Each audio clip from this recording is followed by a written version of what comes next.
Welcome to Blizzard Fire. We hope this video helps fire up your solution. You'll start by confirming your plan supports Personal Hotspot and that you have data left.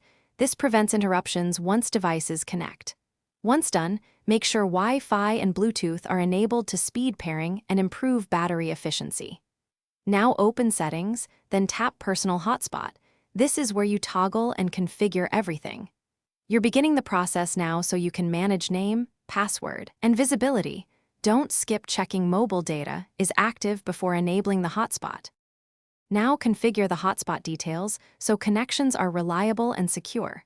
You set a secure WPA2 or WPA3 password, short, easy to type, but unique to prevent unauthorized use. Tap Allow others to join so devices can discover your iPhone.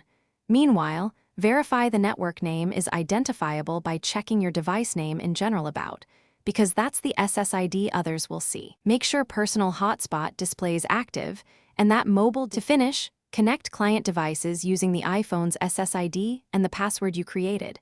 Enter credentials exactly and watch for the hotspot icon in the status bar. If a device won't join, toggle Personal Hotspot off and on, or restart your iPhone. This often clears temporary network glitches.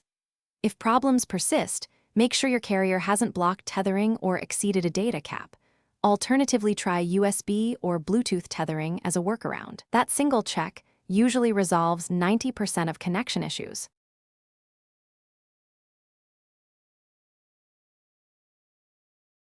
Thanks for watching. If you found this helpful, don't forget to like and subscribe.